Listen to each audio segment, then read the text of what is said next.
end of the street, we would see people here at the festival that we live next to that we don't see all year back home, because either we're doing a festival or they're doing a festival, and we see them up here in Maryland, and that's the only time we'd see the people who would be at a festival. The same people? Our neighbors. From Texas. From Texas, because either we're doing a show when they're at home, or when we leave they come back for a couple of months. And the only time we'd ever really meet up was somewhere else around the country, giving a new meaning to the word neighborliness. And it's a small world. Are you filming that now? Yeah. Just a little bit. Do you have enough ambient light with that thing? I do. My gain's pretty high at the moment. Oh, I know. Plus the door light is on. Yeah, that's kind of what I thought, right? It's actually It's a nice shot. that's actually a hell of an image. It's a really nice shot, actually. Yeah, we've been having fun with it already all day, right? It's been great. We've been here for this is the 4th weekend now? Yeah. Yeah, we've been here for 4 weekends straight and just talking to a lot of people and getting a lot of good shots, and it's amazing how it all came together. It's like they found us in a sense. I mean, we came here to shoot the fair. We're kind of wandering around, going, what the hell is our story? What's going on here? Because there's so much. And then someone told us something interesting. You started following that. Exactly. What have you learned? What have you learned from about? Well, what do you think you've learned so far? Stop voting for Democrats. I think he's interviewing me. He should be shooting me. You know what? What surprised me the most? Many of the stories that we've been told about why people come to the fair have been based on some degree of alienation in their lives. And what astounds me, and what I think is tremendously courageous, is that these people have moved away from their regular lives in some small way, come to the fair and created a proxy family for themselves. They came here and they created what they didn't have. Well, it's the age-old dream. Run away and join the circus, basically. Something exciting, something different, something a little risque, something which is not the same old, same old. But what's really amazing is, so many people have alcohol problems and drug problems for very similar reasons. But these people have come out and created something that's tremendously positive. We're sitting here at this poor fella who had whatever issues in his life, and they're helping him out. And that's tremendous. But I would venture to say that's no different in mainstream America.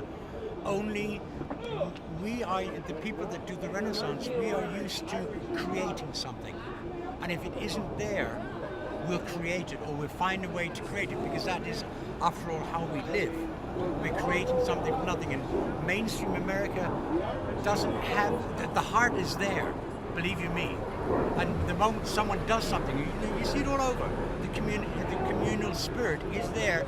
It just lacks the tradition of doing it, going out and doing it, right?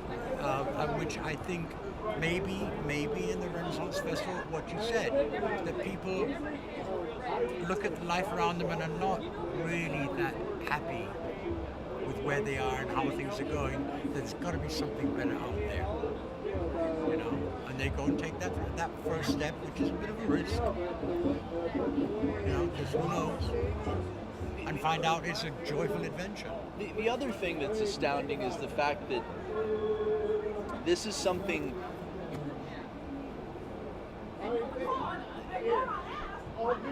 that's not just like a game, these people are very, very serious about this. This is not just serious game.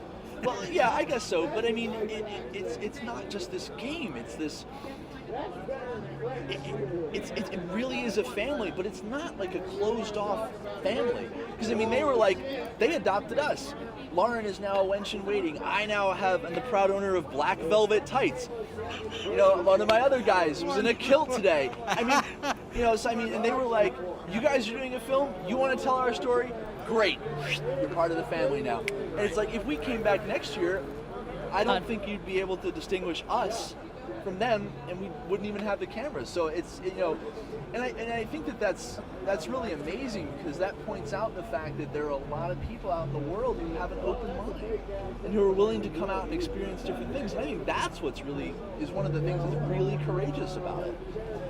Is because they're willing to come here. I'm European. I'm not from this country.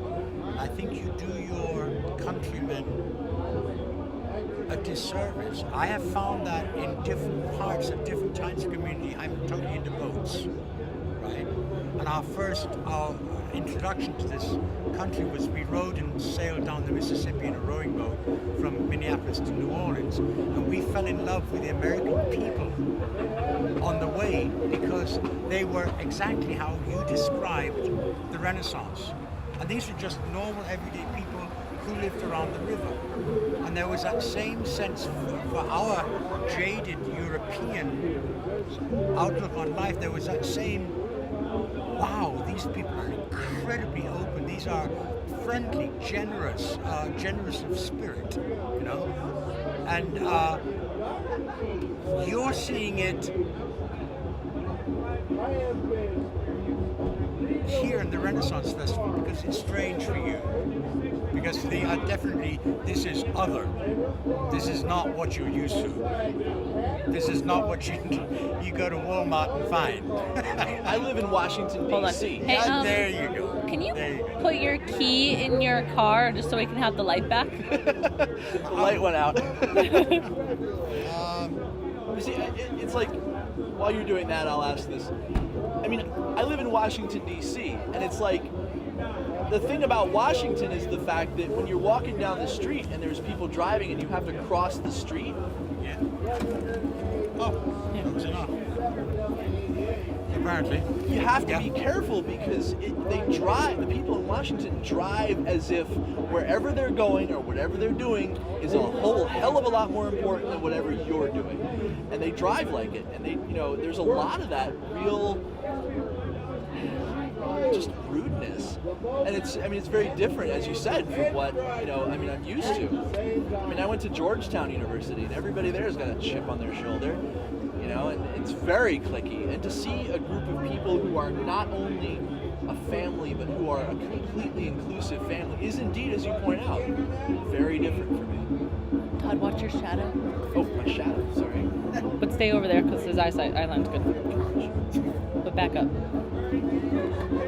There you go. Instructions? Oh, she's doing lighting.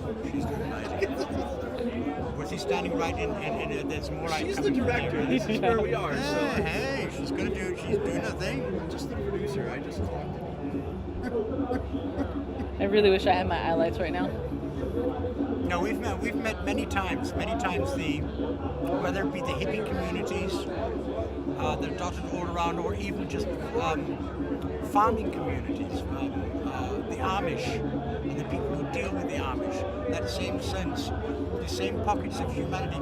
You live in a city, right? Washington D.C. is a city, and all cities, with I've got to say the exception of New Orleans. We lived there for 12 years, and it was that's what we found at the end of the river trip. Right. Was this magical place. Don't affirm while he's talking. What? Oh. Just nod. Okay. You can always cut that. You can always cut it. Sorry. Yeah, it's Just okay. nod, but don't vocalize, because then it'll be hard to cut. Sure. Sorry. Sure. Go. I know. There's something about New You Orleans. said you found New Orleans. We found New Orleans at the end of the river. And we were just, it was in the 70s, late 70s. And it was this riot of color, exotic people, strange people too. The duck lady who wandered through the middle of town with ducks following her. She'd been there for years. It was rumored that she was a very rich lady, had a multi-million-dollar old house in the old district of New Orleans, but she walked the streets with the ducks following